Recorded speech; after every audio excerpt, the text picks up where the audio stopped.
Saludamos a nuestros televidentes que hasta ahora se conectan con nosotros en nuestro espacio informativo del termómetro, donde les traemos la medición de los temas más importantes a nivel nacional e internacional. Saludamos en nuestra mesa de trabajo a Luis Roncayo. Muy buenas tardes. Muy buenas tardes, Mayrín. Muy buenas tardes, doctor Víctor Julio Díaz Daza. Muy buenas tardes a nuestra audiencia. El doctor Víctor Julio Díaz Daza es el invitado especial del programa Termómetro. Él es abogado, profesor universitario de la Universidad del Norte, conjuez de la Sala Laboral de la Corte Suprema de Justicia y es el líder y presidente de la Asociación de Egresados de la Universidad de Santo Tomás. Muy buenas tardes, doctor Víctor Julio Díaz Daza. La reforma laboral trae 73 artículos que son de alto impacto. ¿Cómo se va a reflejar esto en la vida económica de Colombia, de acuerdo con lo que usted conoce y de acuerdo con el sector empresarial que usted trata? Muy buenas tardes, Luis, televidente, Melet. Gracias por la invitación. Esta reforma laboral es una reforma agresiva.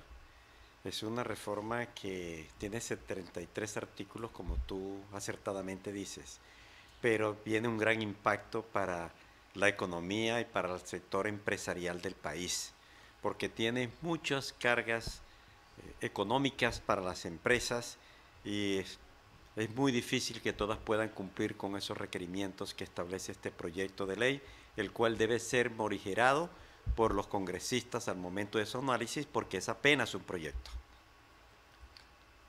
Es importante mencionar también que uno de los puntos importantes de esta reforma laboral que se propone por parte del gobierno de Gustavo Petro significaría un cambio no solo para los trabajadores, sino para las empresas, la mayoría pues de estas de nuestro país, específicamente por lo relacionado con el pago de los días domingo. Estos pasarían del 75%, que es como está actualmente, a un 100%. ¿Qué significaría esto para las empresas? ¿Aún continuaría el mismo número que hay en nuestro país? Es conveniente aclarar que anteriormente el domingo se cancelaba con un recargo del 100%. ¿Por qué se cambia? Porque se buscaba eliminar algunas cargas económicas para las empresas para que pudieran fomentarse el empleo. Ese cambio se dio en 1950 y después de 30 años que se hizo, se va a volver al sistema anterior de incrementar del 75% del trabajo en domingos y festivos al 100%. Cuando se hace una reforma laboral se tienen que tener en cuenta muchas consideraciones, no solamente el sector político e ideológico, sino las circunstancias en las cuales se está viviendo el país. Nosotros acabamos de salir de una pandemia, todavía unas empresas se fueron, cerraron. Otras empresas apenas están en recuperación, como los restaurantes, centros comerciales, que son los que operan los domingos. Y le estamos dando una carga adicional de pasar del 75% al 100% de la remuneración por trabajo en domingos o festivos. Doctor, ¿usted considera que la reforma laboral tiene muchas cosas buenas y que hay un equilibrio entre la protección al trabajador y el fomento al empleo? Luis, el artículo primero del Código, que nuevamente que lo toca la reforma, establece que la legislación laboral está instituida para lograr la justicia entre empleadores y trabajadores, pero dice que dentro de un contexto de coordinación económica y equilibrio social. Entonces, aquí son dos partes interesadas y las dos partes merecen protección. Al trabajador hay que protegerlo, al empleador también, porque es el que crea las fuentes de empleo. Entonces, buscar ese equilibrio de hacerlo, en mi opinión, la reforma no ha tenido en cuenta este principio, se ha inclinado en establecerle unas obligaciones económicas para la clase trabajadora, que hay que irlo haciendo poco a poco a medida que el país se vaya recuperando. Estamos a puertas de una recesión en el mundo, no solamente en Colombia, y dar unas obligaciones económicas en estos momentos no puede ser lo más conveniente, ni inclusive para la clase trabajadora. Bueno, usted nos menciona algo importante y son las medidas que se están tomando para garantizar la economía en nuestro país. De pronto, con esta nueva reforma laboral, no se estaría, pues, de alguna manera poniéndose por encima al trabajador y dejando a un lado a quien ofrece estos empleos y es este precisamente el miedo de muchas personas, de muchos dueños de empresa que tengan que dejar lo que han construido en el país y bueno, irse de este. ¿Qué se puede decir al respecto de esto? Así es, o sea, ¿cuál es nuestro contexto, no solamente de Colombia, sino del mundo? Acabamos de salir de una pandemia. Como ya dije, se perdieron muchas fuentes de empleo que son muy difíciles de recuperar. Primer punto a tener en cuenta. Segundo punto, viene una reforma tributaria, que se incrementaron los impuestos para las empresas. Tercer punto, estamos a puertas de una recesión económica. Lo que tenemos es que incentivar a los inversionistas para que vengan a Colombia, invierten y no asustarlos o alejarlos con una reforma tributaria y con una reforma laboral que encarece mucho más la producción, la mano de obra, y que en lugar de fomentar empleo, que debe tener en cuenta, en mi opinión, la reforma no lo ha tenido en cuenta. La forma de fomentar el empleo es dar incentivos para que se puedan crear y recuperar esas fuentes de empleo que se perdieron por la pandemia.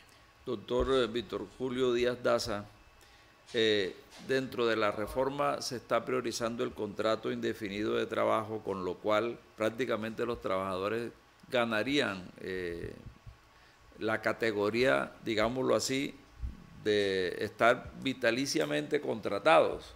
Esto no es negativo para el mismo desarrollo empresarial. Yo creo que el contrato indefinido es una buena opción que se pueda tener. Lo que pasa es que no solamente es contratar los indefinidos, sino que también prácticamente la única manera de terminar ese contrato es mediante una justa causa, siguiendo un procedimiento muy exigente. Por lo tanto, una cosa es la estabilidad y otra cosa es la perpetuidad en el empleo, porque con una justa causa que no se puede probar, se tendría lugar a derecho al reintegro, al pago de salario, prestaciones legales, extralegales, que también puede ser muy oneroso para un trabajador. Entonces, el contrato indefinido es bueno, pero la consecuencia del reintegro para el indefinido es lo que debe revisarse. Esta modalidad de contrato vitalicio que presuntamente busca la estabilidad absoluta del trabajador va a mermar la economía de muchas empresas, especialmente por las demandas que se van a derivar de allí. Ya se están considerando por parte de algunos empleadores revisar la situación que tienen, porque es que a veces se cree que reconocer un beneficio que en apariencia da una protección puede terminar desprotegiendo. Muchas personas pueden ser terminadas antes de que entre a regir la reforma, porque si no, la persona se tiene que quedar prácticamente toda la vida en la empresa hasta cuando se pensione. Hoy una empresa puede que necesite 100 trabajadores y los tiene, pero puede que en el futuro por la recesión necesite 80. Entonces, ¿qué va a hacer con esas 20 personas que no puede tener en su nómina y que va a tener que seguirle pagando salarios y prestaciones sociales a esos trabajadores? Hay que buscar ese equilibrio que nos dice la ley. Con respecto a eso, también están los protegidos adicionalmente dentro de los contextos legales estos que se están proyectando. El caso de la mujer cabeza de hogar y los pensionados, etcétera, etcétera. Esos son unos fueros que ya están creados por jurisprudencia, se le están dando ya un alcance legal, normativo, que en mi opinión es acertado darle una protección a la mujer cabeza de hogar, también al padre. Al prepensionado se vuelve más exigente hoy en día, porque hoy en día ¿quién tiene derecho como prepensionado? El que le falten 3 años para pensionarse, pero que esos 3 años sean necesarios para adquirir derecho a la pensión. Hoy no, con la reforma no se plantearía así. Entonces se están revisando, se están planteando esta revisión que el Congreso debe revisar si lo mantiene como lo tiene la Corte o si amplía la protección en la forma como está en la reforma. Algo que también llama la atención de uno de los puntos importantes en la reforma es cómo se va a vincular a todas estas personas que trabajan con plataformas digitales. Bueno, esta me parece que es necesaria, sin embargo, si nos vamos a la realidad de nuestro país, por ejemplo, una plataforma como Rappi, que maneja más de 100.000 rapitenderos en el territorio nacional, ¿sí estaría en capacidad de vincularlos a todos ellos? Eso es lo que hay que mirar. O sea, la ley ya está, el proyecto de ley, ya establece que todos esos rapitenderos deben ser vinculados con un contrato de trabajo. Y eso en la ley hay que mirar, pueden haber algunas personas que están subordinadas y tienen derecho a su contrato de trabajo, pero hay otras que pueden ser independientes. No se puede generalizar que esas 100.000 personas Hay que pagarle, si se aprueba la reforma en esos términos, los salarios y prestaciones sociales.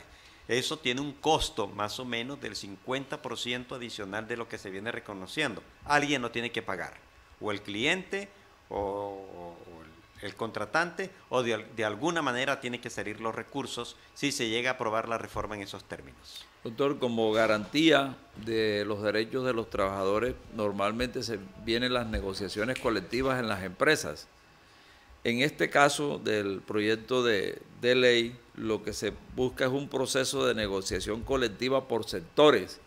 ¿Esto qué tanta incidencia va a tener en la economía de cada una de esas empresas? Porque en los sectores hay empresas grandes, medianas, pequeñas, micro, familiares, etcétera. Sí, este es un cambio de todo el proceso de negociación colectiva en Colombia, de hacer negociaciones por sectores.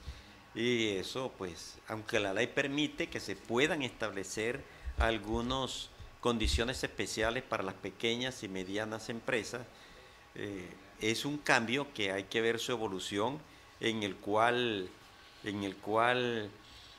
algunas empresas grandes podrán cumplir con esas obligaciones, otras no podrán hacerlo, pero es un cambio que puede ser interesante estudiarlo.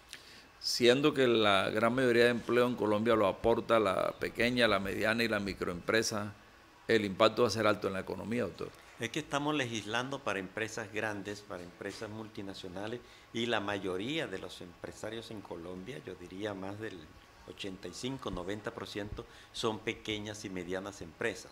Entonces estamos haciendo una legislación para empresas con mucha capacidad de pago y no para la mayoría, que son los medianos y pequeños empresarios. ¿Qué puntos o normas se pueden diferir para implementarlos gradualmente, al juicio suyo? Bueno, la jornada de trabajo, que ya está aprobada en la legislación anterior, se disminuye de 48 hasta llegar a 42 horas. La reforma conserva esa jornada a 42 horas también de manera gradual. Yo creo que el trabajo en domingo, el recargo nocturno, que también se incrementa, hoy en día está a partir de las 9 de la noche, se pretende llevar a las 6 de la tarde. Entonces yo creo que estas reformas se pueden ir llevando poco a poco hasta ver cuál es la evolución que está teniendo la economía de estos fenómenos de recesión que se están presentando en el mundo, y no establecer una legislación que pueda ser rígida y que cuando vayamos a tomar correctivos ya sea demasiado tarde. Bueno, desde su experticia, ¿cuál sería precisamente una de las mejores medidas para que funcione esta reforma, teniendo en cuenta, pues dentro de las reformas que se han presentado por parte del gobierno nacional, por ejemplo la de la salud, esta ha sido estudiada por parte precisamente de quienes están en este sector salud y mencionan que significaría un retroceso de más de 20 años para el país? Hablando particularmente de la reforma laboral, ¿cómo se vería esta para nuestro país? Yo vería que uno de los puntos más críticos que pueda tenerse es las consecuencias de terminar un contrato indefinido, que es el reintegro del trabajador. Esto puede acabar empresas, porque un trabajador que devenga el salario mínimo, con el promedio de duración de un proceso ordinario laboral, que le ordenen el pago de salarios y prestaciones sociales, podríamos estar hablando con el salario mínimo de más de 100 millones de pesos. Ahora, si la persona devenga 2, 3, 4, 5, ¿cuál es el impacto que va a tener en la finanza de las empresas? Un punto importante a revisar es que se pueda terminar el contrato indefinido mediante el pago de una indemnización, pero no llevarlo a la nulidad de la terminación del contrato. Doctor Víctor Julio, el contrato a término definido, ¿cómo se puede entender frente a la reforma? El contrato a término fijo, la reforma lo reglamenta de una manera diferente, y es que se puede hacer hasta por 2 años, mínimo un mes, máximo 2 años, pero para labores no misionales o no permanentes de la empresa. Y hay que dejar constancia en el contrato por qué yo lo estoy contratando. Por decir algo, por incremento de la producción, por el incremento de las ventas, por reemplazar a personal en uso de vacaciones o licencia, circunstancias análogas. Y solamente para esos aspectos se pueda contratar. Yo creo que la reforma debe permitir que se pueda contratar por otros plazos y establecer una vigencia máxima que puede ampliarse a 3, 4 años para la contratación de esta modalidad, de estos trabajadores mediante esta modalidad. Algunos piensan que con la nueva normatividad se morirían los contratos de OPS, por orden de prestación de servicios. La reforma plantea que no se pueden celebrar contratos de prestación de servicios con personas naturales para actividades permanentes de la empresa. Para otras actividades que no sean permanentes, el contrato de prestación de servicios conserva plena validez. Muchas personas tratan de evaluar negativamente el papel de las bolsas de empleo. ¿Estas bolsas de empleo desaparecerán, se mantendrán? Se mantienen, las bolsas de empleo se mantienen, pero para actividades no misionales o permanentes de la empresa. En caso de que se contrate para este tipo de labores, se consideran los trabajadores en misión trabajadores directos de la empresa usuaria, pero tiene una implicación económica todavía más importante, y es que los trabajadores en misión tienen derecho a las prestaciones extralegales, llámese convención colectiva, beneficios extralegales de la empresa usuaria. Este es un aspecto económico que también debe ser analizado, el impacto que tienen las empresas. Un tema importante también que, bueno, ya nos preguntan los televidentes es al respecto del embarazo cuando se tiene el contrato, pues, para las mujeres.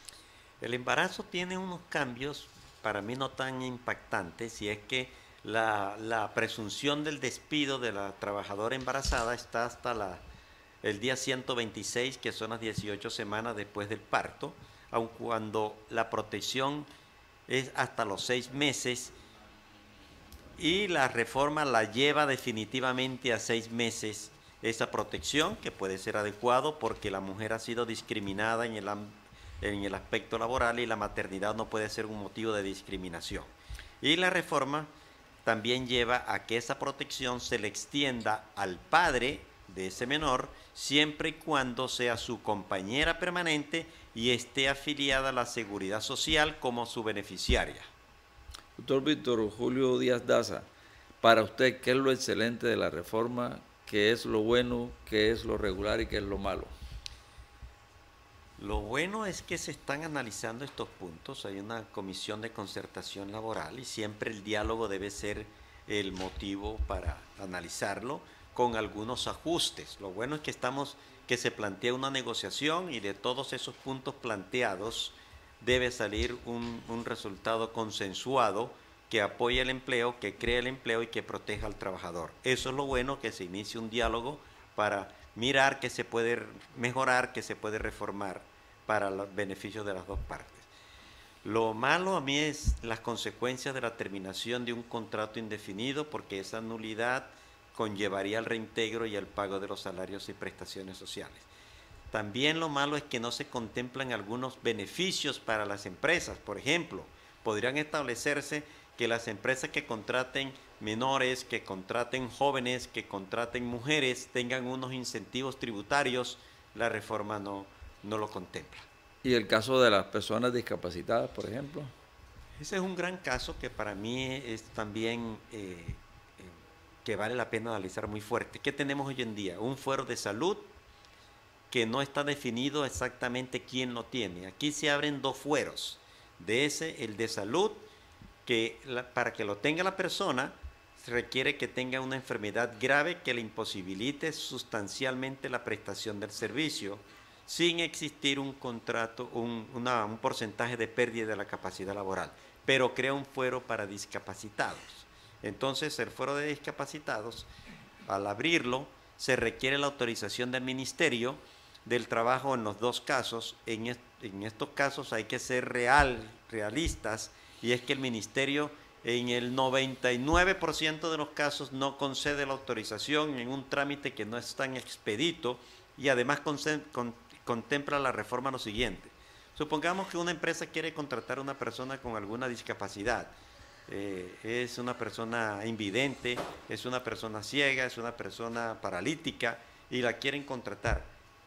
A esa persona la única manera de terminarla es con justa causa, sin permiso del inspector del trabajo.